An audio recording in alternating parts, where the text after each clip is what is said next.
Is right around the world.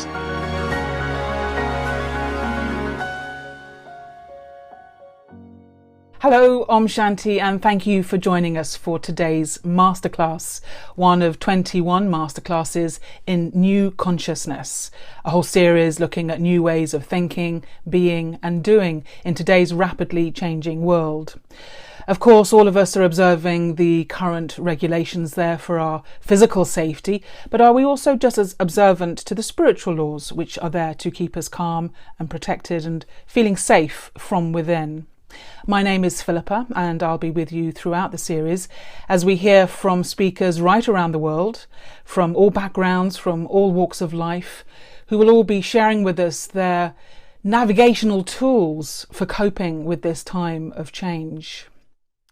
Now, one of the experiences that we've all had of the coronavirus lockdown is that we have had more time to spend with ourselves. We've been at home, we've not been going out to work, we've not been socializing, doing all the things that we would normally do that distract us, you could say, from ourselves. And so what's happened as we've been on our own is we've been forced to face ourselves. We've been forced to look at our thoughts, because the mind is a tricky thing. It can be our friend sometimes. It can lead us to a productive place, or it can actually work against us and bring us down into a place of negativity, of anxiety, of depression. So how do we get hold of this tricky customer called the mind and bring it to a place where it's actually serving us? This is the topic that we are looking at today. You could argue it's one of the biggest topics that we're covering in this series because it is so important. My mind, friend or foe. Now, all the speakers in this series are students and teachers of the Brahma Kumaris World Spiritual University. As the name suggests, it's a place for understanding the self, for understanding the soul. The organisation has teaching centres in over 110 countries right around the world, and an active presence in even more countries than that. It was established in India in 1936 through a series of visions and teachings that came through the founder, Brahma Baba, teachings which feel very much as if they are geared towards this current transitional period, this time of change that we are all living through, relevant and vital to today's experience. The founder decided quite early on that it should be women that were in front, and that has made the Brahma Kumaris the largest spiritual organisation of its kind in the world to be led by women. And we have one of these powerful women with us as our guide today in helping us understand this topic of the mind, someone who has been practicing meditation for over 40 years, so very much the main focus of her life throughout this period of time. She was also amongst the first group of Westerners who came across the Brahma Kumaris back in the mid-70s. So Maureen Goodman is our guest, she's our speaker, she's the Programme Director of the Brahma Kumaris UK, she's based in London. She's also the Brahma Kumaris representative at the United Nations in Vienna. And through her work, she's active in many community groups, many community settings, including prisons, healthcare, education, youth, women's issues, interfaith dialogue, and a dialogue for change within organisations at an executive level called Spirit of Humanity Forum. Maureen, thank you so much for being with us today and for being willing to take on this massive topic of the mind. Thank you, Philippa. To have you with us. Thank you. And thanks for the introduction. Thank you. The mind is a massively important topic, and you could say in a way that it's the mind of humanity that is running the show at the moment, for good or for better or for worse. In terms of trying to change the world out there, do you think the mind is probably as good a place as any to start? Well, if I was to give a one-word answer, I would say yes. But let me expand on that a little bit more. And I think often people don't make the connection necessarily between what is going on within their mind and what is happening externally for them. okay, one is the world and the bigger picture, but even just to look at it on a more personal level, my thoughts really shape for me my experience of life. And as you said in your introduction, if my thoughts are negative in any way, maybe critical of someone, maybe critical of myself, and very often we get into that self-criticism, don't we? Or maybe my mind is, I'm having angry thoughts about something. What's going to be my state of being? And what will people feel from me? What kind of atmosphere will I create around me? And I do think we all feel different atmospheres from people. Somebody I'll feel, yes, I like to be around them because they're very calm and they make me feel calm. And others you say, well, I won't stay in their presence for too long because, I feel that they don't have a good attitude, whatever it is. So our thoughts are not private. Our thoughts do communicate through the vibrations and the atmosphere that we put out into the world. But then, of course, the impact on the self. If I'm having those negative thoughts, then how am I feeling? Do I have inner happiness at that time? And, it's like things become a habit. The more I think in a certain way, the more I tend to keep thinking in that way, negative or positive. There's that saying, you are what you think. Well, I think it's true. And also the effect on your physical health as well. And of course, now it's very clearly established that many diseases are connected to the state of the mind, psychosomatic diseases. And I think what's very interesting about this particular point in time is that the more positive the mind is, then that's going to help boost up your immune system. And that's something that we all need right now. When you have a number of people thinking in a certain way, the atmosphere is multiplied. And it's multiplied more than the sum of its parts, if you know what I mean. Like you can have 10 people, but the effect is much greater. It's amplified. And so we do see in the world at the moment this wave of fear, of uncertainty, for many people, anxiety. People are finding it difficult to cope. I was just seeing on the news today how the mental health systems in Italy are now being very, very overstretched because people are feeling the effects of the isolation after so many weeks. So you have this wave. And so either I can be impacted by that and then my mind moves in the same direction, or is there a new wave I can create with my mind and with others? So I wanted to bring it to that. Yeah. So really the mind is the linchpin between my inner experience, the outer world, and the one is affecting the other in a very powerful way. Yeah. Before we start drilling into the actual functioning of the mind, can we first frame it in the context of how at the Brahma Kumaris you understand the self? Because many people are used to thinking of themselves as being a body, and their body is what's driving the show, and their soul is maybe an aspect of who they are. But in the Brahma Kumaris, it's the other way around. It's that you are the soul, and you have a body that is playing a part in this world drama, if you want to call it like that. Can you just say a few more words about, first of all, how you see the concept of self? Yeah, very good, because absolutely how we see ourselves actually determines how we think. It's absolutely clear. And so, yes, you talk about thinking of yourself as a body. Well, what does that really mean? It means I've taken on board the conditioning, probably from being in the cradle, of my physical identity. And maybe, I think the deepest of all is probably gender, your culture, your values. All of that grows out of your conditioning because of the circumstances that you're born in and all the influences that there are on you growing up. And often it's much later in life that people then begin to think, well, what do I really want? What really is meaningful for me? And they begin to see the difference between who they really are and the conditioning that they've absorbed.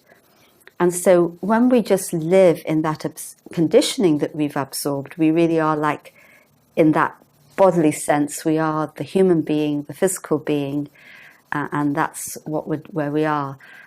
But when we wake up a little bit and we begin to think of ourselves as a soul, as a spiritual being, as you said, that's actually inhabiting the body is my vehicle, the body is my temple, very precious, very important, then I take charge again. I take charge of myself again. And I realize that, yes, I'm playing my part. And actually we play many parts, don't we? We don't just play one part. You know, you'll be a mother, you'll be a daughter, you'll be a consumer, you'll be a health worker, you'll be, you know, there's so many parts that we play even in one day. But those parts, if I allow them to define me, then it's like I'm broken up into many pieces. And there are many different obligations of all of those parts or those roles that I play. But when I begin to take charge again, and I begin to come back to that self that is constant, the self, and I realize that this is the self that is playing the roles become secondary, and the identity of the self, the spiritual identity, becomes primary. So then, you know, what do we practice? What I practice every day. I remind myself when I sit in meditation, in the morning, throughout the day, evening, I am a soul inhabiting a body. So I, the soul, am my body, as you said, rather than the body and my soul. Well, who owns the soul then? Where do you go? But I, the soul, am my body. And when you begin to think about that, or you begin to think in that way, there's something else that opens up. You begin to have access to resources on the inside. When you're just thinking of yourself in that physical identity, then it's as if the mind becomes very cluttered. And so, you know, it's like when your office or your bedroom is full of clutter. You know, you can't think properly and it takes time to do things. And when you clear away the clutter, oh, it's like, you know, a relief. You can see clearly. Okay, that's the physical, and it does have an impact on the mind. But here we're clearing the clutter of the mind, of the conditioning over however many years. And then I begin to open up to the resources inside, which I couldn't see before. And that's where I can begin to take that journey to my original state of being.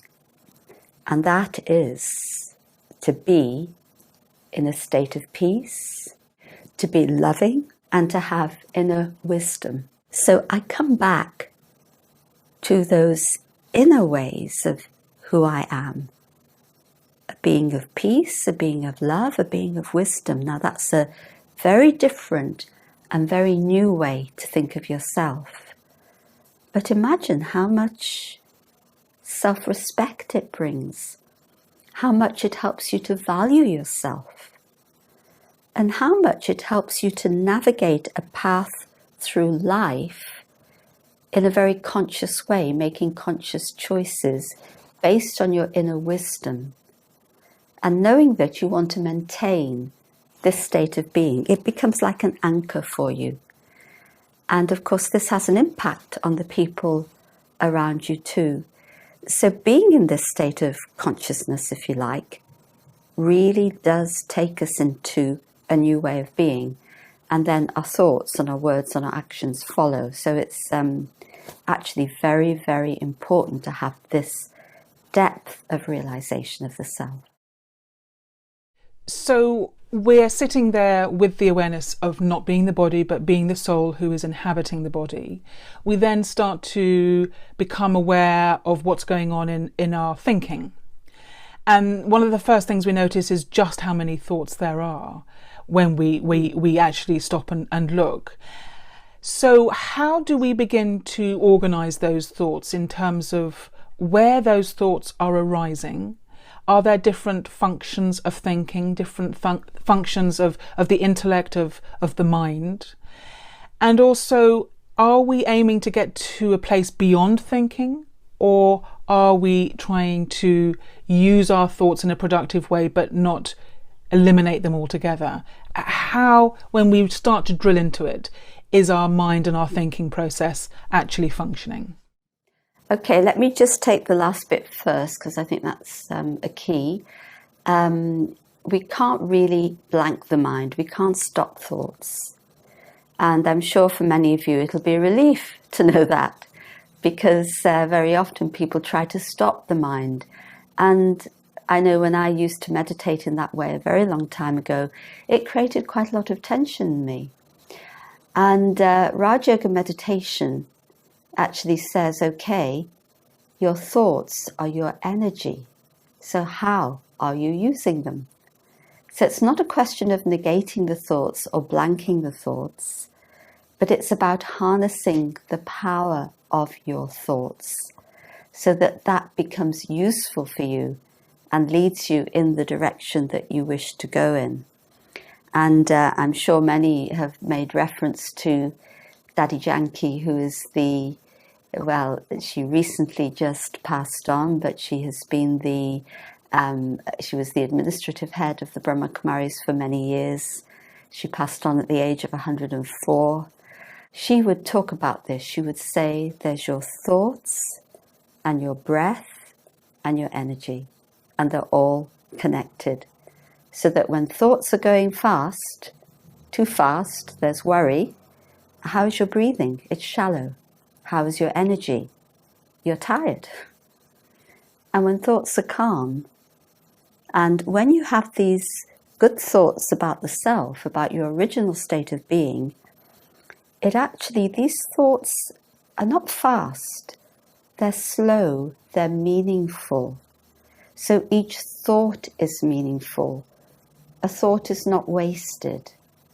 That means that every thought carries a powerful energy. So then when there's a powerful energy in your thinking, what happens to your breathing? It's calm. You're able to breathe more deeply. What happens to your energy?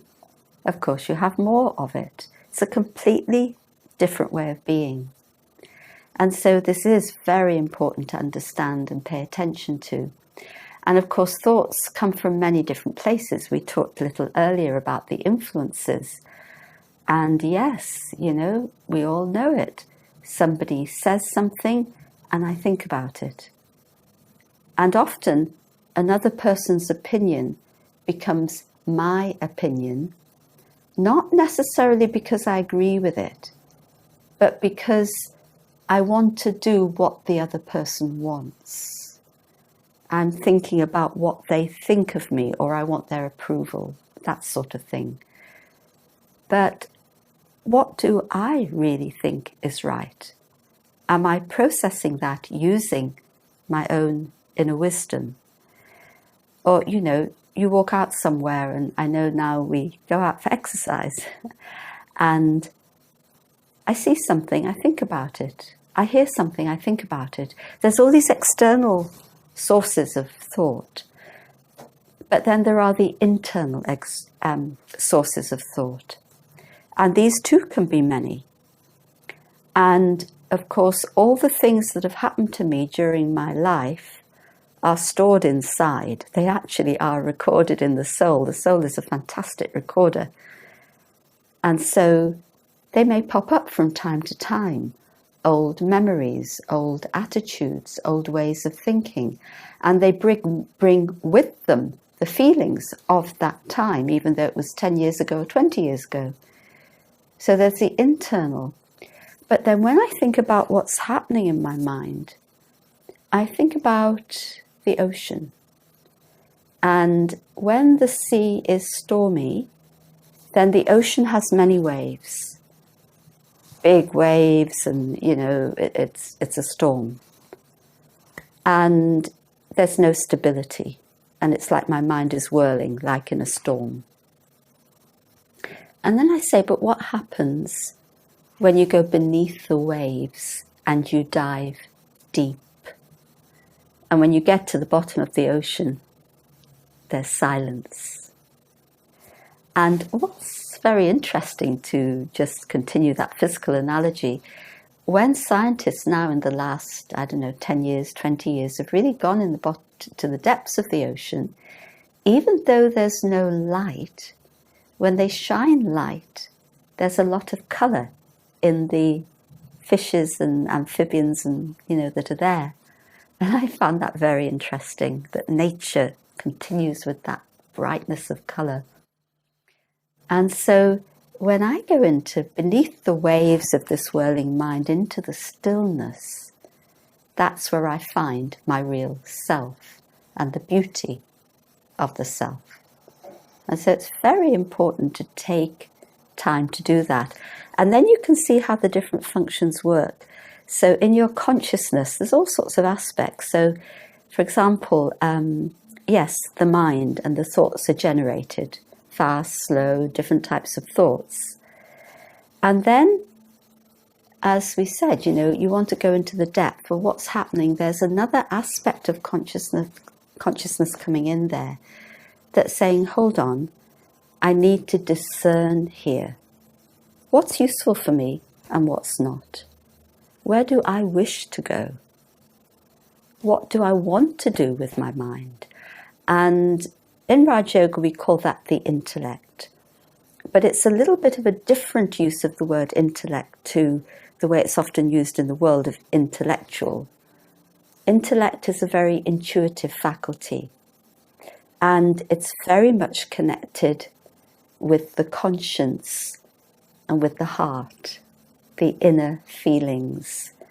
And so if I really begin to strengthen the intellect, this intuitive part of me, I'll know instinctively what is good for me and what is not. And I'll begin to make those good choices. And I'll say, well, no, I don't want to go in this direction. There's something else I can do with my mind.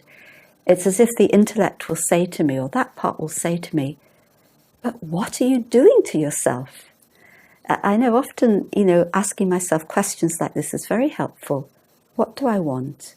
What is meaningful? What am I doing to myself? Who am I?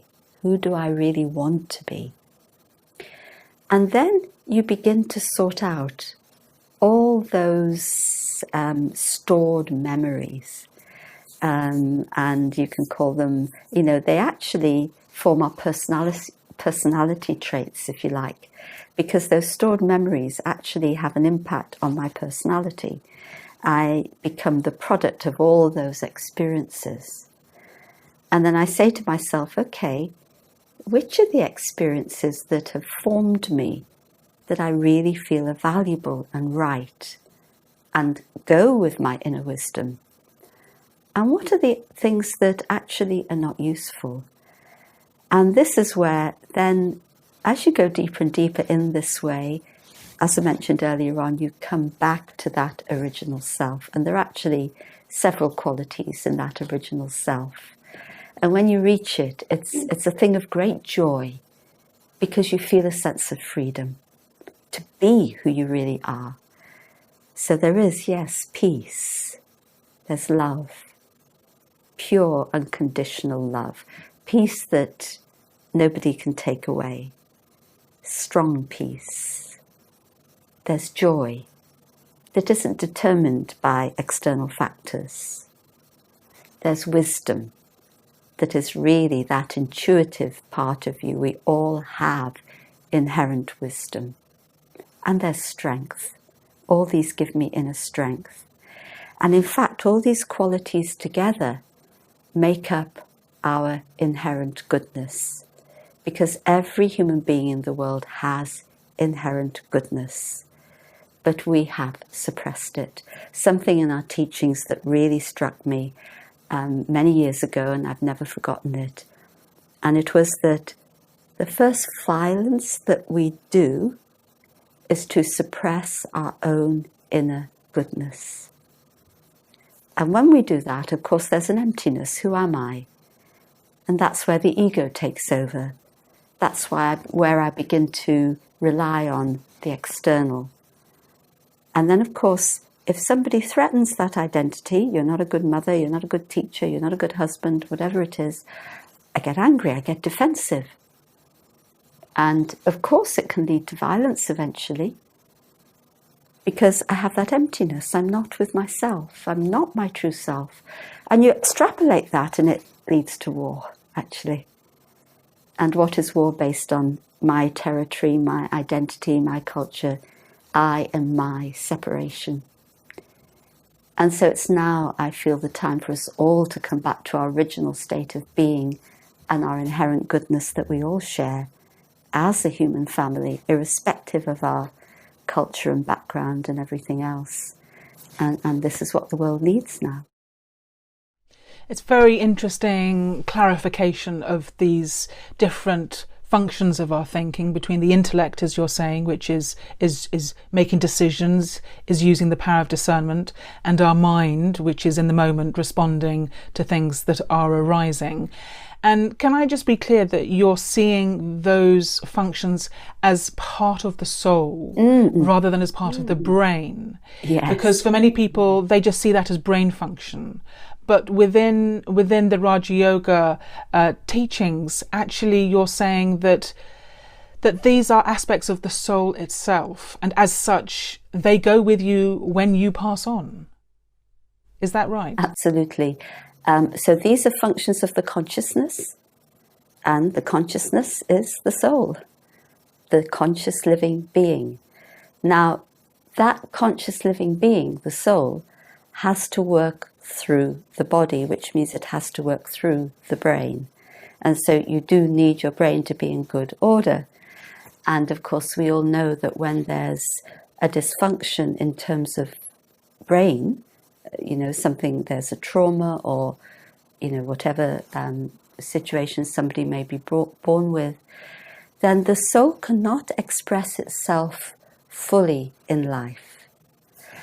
And I know that I have worked with people who've had strokes, and I have seen how you know that the soul is there, the person is there. They haven't gone anywhere, but they are experiencing the limitation of expression. But you know that they are functioning internally.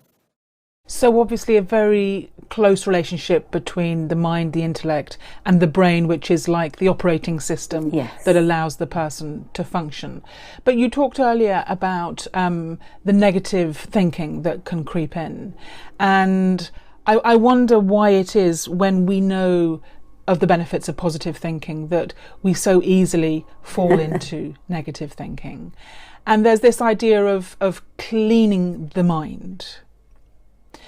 And when we look at the self, we see, you could call it the shadow aspect of who we are, the kind of the things that lurk in the deeper, darker recesses of our mind.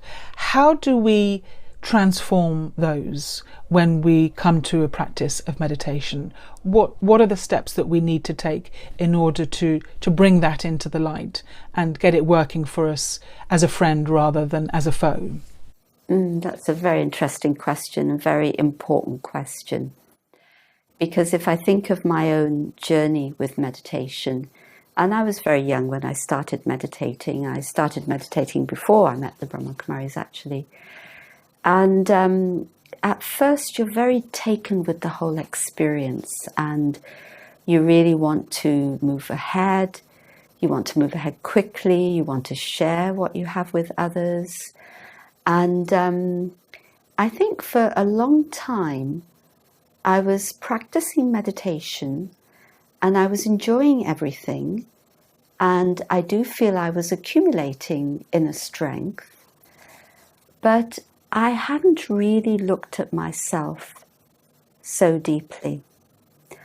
And it's very important that on the journey, and I think it just comes at the right time, I don't think you can force it, you begin to see, you call it the shadows or the recesses, you begin to see reactions. I won't even say responses. Responses are more conscious, but reactions are emotions that come up, and before your intellect and all your wisdom that you have has a chance to kick in, it's just overtaken you, and you say, oh dear, well, we've done it again. And you begin to see things. Now, there's a difference between when these things come up, I can then use that to even beat my mind even more into submission and say, I shouldn't be thinking like that. That's not right. It's no good. What am I been doing all these years, And you can then start to beat yourself up. And I think a lot of us are good at that. But then there's another step in the journey where you say, let me have a more mature response to this. If these things are coming up, then I have to understand them. I have to understand where they come from. I don't necessarily need to go into a deep self-analysis. I mean, some people do, of course, it's all personal choice. But for me, I've wanted to understand the principles of how this works. And actually, that's been enough to give me a fair amount of relief. On a very personal note, last year I went through some physical illness, and it was at that point that I realized how much my emotions were connected with what I was going through. And that actually what I needed to work on was, of course, the physical, but I realized that unless I cleansed my emotions, you use this term cleansing the soul, but I feel a large part of it is cleansing out the emotions that we've stored up, which are negative. And I realized that unless I understand this and cleanse it, I'm not going to get better physically. And so it was a two-pronged journey, ongoing, absolutely. But I felt good about it because I felt, okay, I'm doing something for myself that is good, that is right. I'm learning to be truly honest with myself, and honest with myself in front of God. And of course, then God gives you the strength, the courage, the help to take that next step. And it's been very helpful for me personally, but I've seen many people going through this kind of step and accepting themselves for who they are. I have these emotions, and they may come from childhood. And for me, I couldn't quite make all the connections. And then, those of you, many of you, if you think about the soul as a being, of course, the soul can take rebirth. And some of these things come from past births, and they're stored in the soul as very strong traits, very strong habits. And so then, once I began to understand that and that I have these, I felt it's okay. Now I can step away from it. I'm no longer confused by it. I'm no longer scared of it. I understand what it is that's going on inside. And I know it was because of meditation over those years that gave me the strength to do that and to come out of the other side. But as I say, a work in progress always. There are layers and layers. And the problem is that these, or the challenge, let's say, that these traits of negative reactions or emotions, they're quite ingrained habits. And so so it's a question of us trying to now replace those with very new habits, good habits of thinking and emotional well-being. And then the old habits fade away. For example, at one point, I realized that if I keep thinking about someone a lot or a situation a lot, it means I want to control it. Oh gosh, really? Then I began to see how, when you think something should be different or they shouldn't do that or why they're doing that, you want control over that person's life. And I said, that's wrong. Let them live their life and let me be free. So it's things like that that you come to realize. in your patterns of thinking, and then you say, okay, now I can think differently. And harnessing that inner strength and those inner qualities, I can begin to think in a different way and move forward. We said earlier that it's a natural function of the mind to think, and that in meditation we're not trying to get beyond thinking but direct our thoughts. And at the heart of Raj Yoga is this word yoga, which means union or connection. And you've mentioned a few times your connection with the divine, with the presence of love, of God, or of whatever word you're using. And there's also this lovely mantra, you could say, of be mine with your mind, which in Hindi is man man above, which is about connecting your mind to the mind of God. How do you do that? And how does that translate into a practice that you can give your mind to really be focused on? Thank you.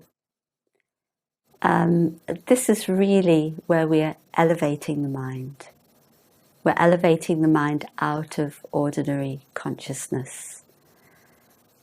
And the first step is soul consciousness, as we described, becoming aware of myself as a soul and allowing those pure qualities to emerge in the self.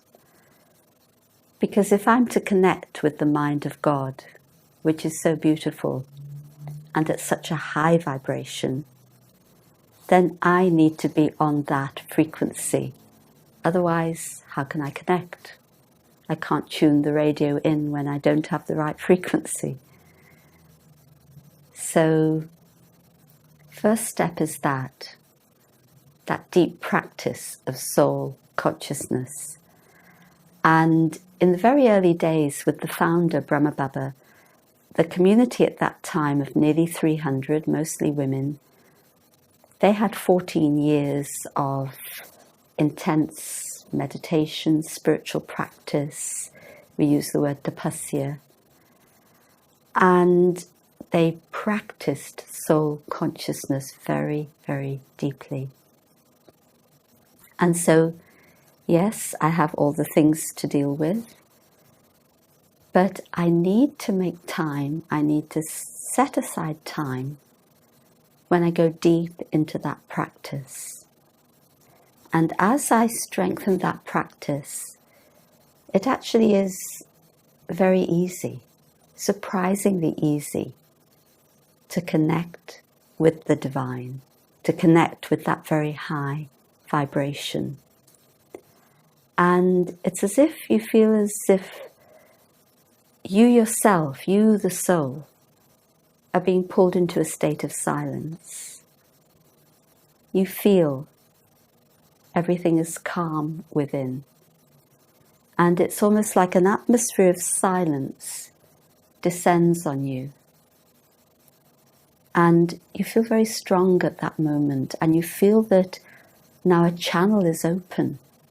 A channel is open for energy to pass from the divine, from God, into the soul. And what energy comes?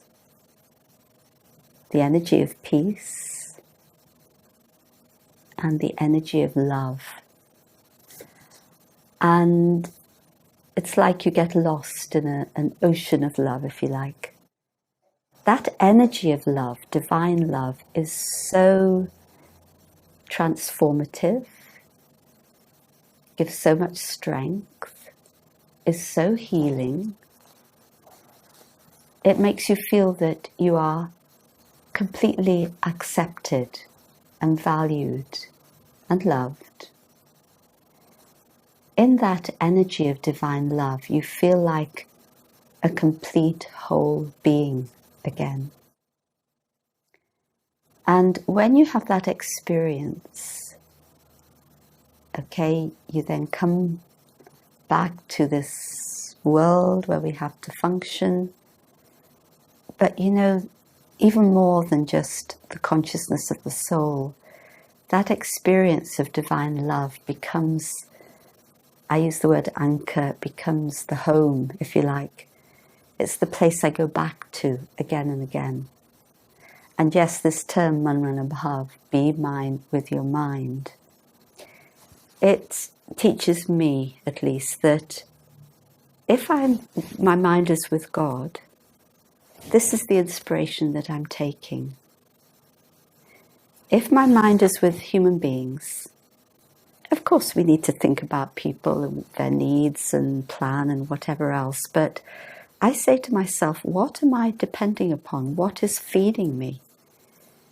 And if it's the emotions of human beings that are feeding me, then I just have a horizontal connection. And the strength that I get will be temporary. Sometimes it's there, sometimes it's not there. But if it's the home of God, it's the home of that divine love that is feeding me and giving me strength, then definitely this is what I come back to. And this is what is empowering me. So it's the vertical connection, if you like. And then you bring that into your everyday life. And things seem very different. And so, yes, it's a beautiful journey. And I need to strengthen this connection very, very much. Because at the end of the day, this is what we can truly rely on, because God is constant. God isn't going to go anywhere. Or it isn't that you're going to go to God and suddenly there's less love. God is unlimited completely. And so yes, this is where we need to be. Well, that takes us very beautifully into having an experience of what it is that you're talking about. And one of the things I've really taken from what you've been saying is that our mind can become our friend, and that however our mind is, it's like a muscle. The more we train it, the more we focus on it, the more we use it in a constructive way and use our judgment to guide it, that we can practice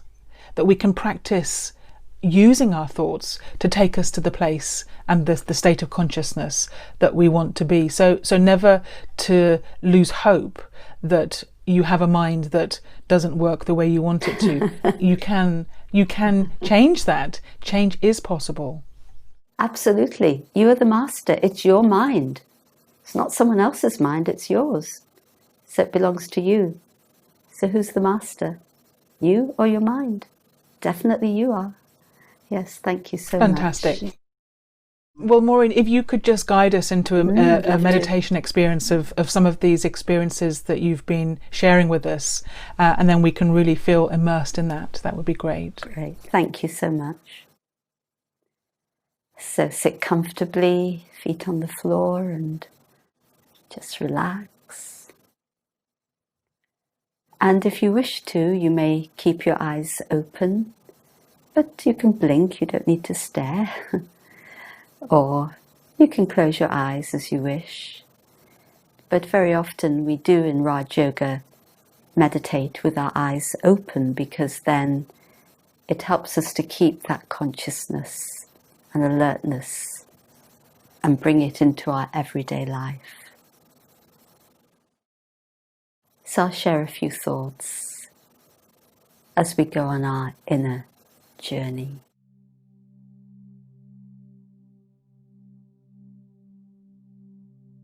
I take this time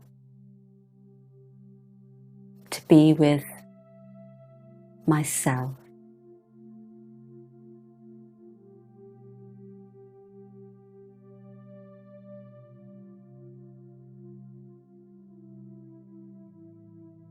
As I go inside, as I use my thoughts for that inner journey, I see that there are many aspects of myself, many layers of experiences, many different identities,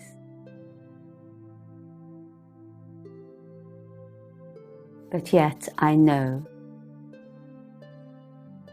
that there is something greater, that I am a being playing those roles that I identify with,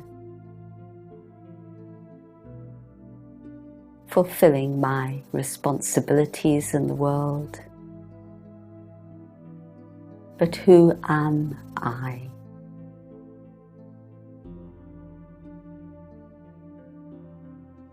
As I go deeper into this question, I realize that I'm not a physical being.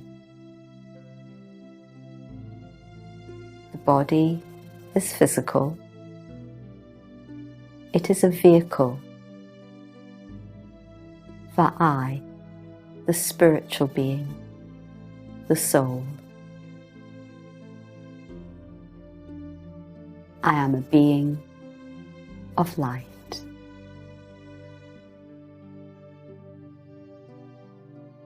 And the focus for that light is in the center of my forehead. In my mind's eye, let me see that beautiful, sparkling point of light that is the self.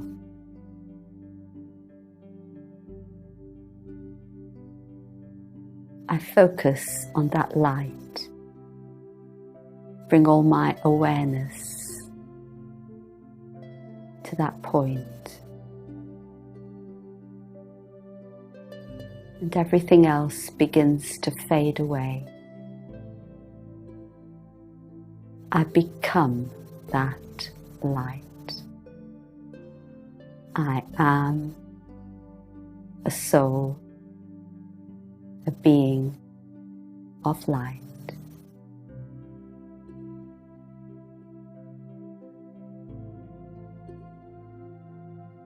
And in this state of being, I experience my true, original state of peace.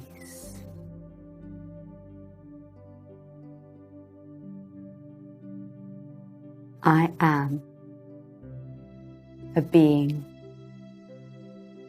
of peace.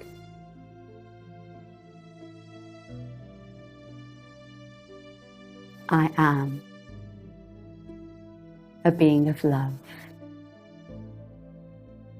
I am a being of wisdom.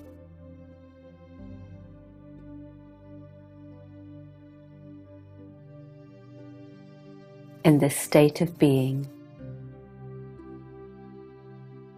with a single thought, I can connect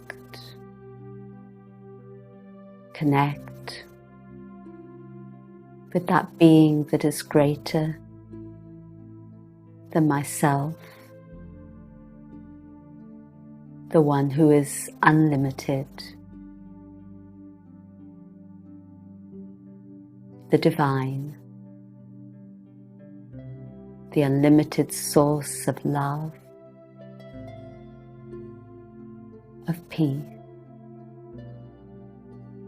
of truth.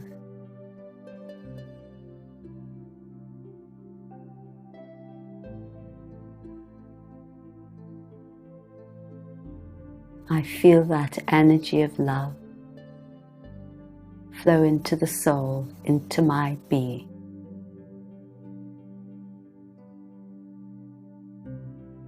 Healing me, giving me strength, transforming me.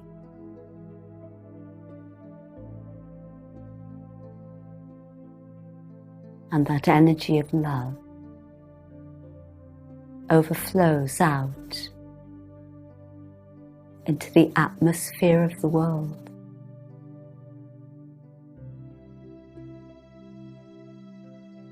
I become an instrument to share that divine love with a world in need. Gradually, I return to the awareness, my body, my surroundings. I bring that love, divine wisdom, peace with me into my light.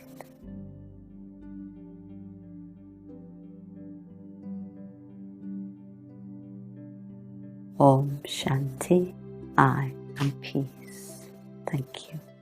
Thank you so much, Maureen. That was really beautiful. Thank you very much. Thank you for being with us. I hope you'll join us next time on our 21 Masterclasses in New Consciousness. Until then, take care, keep safe, Om Shanti, and goodbye.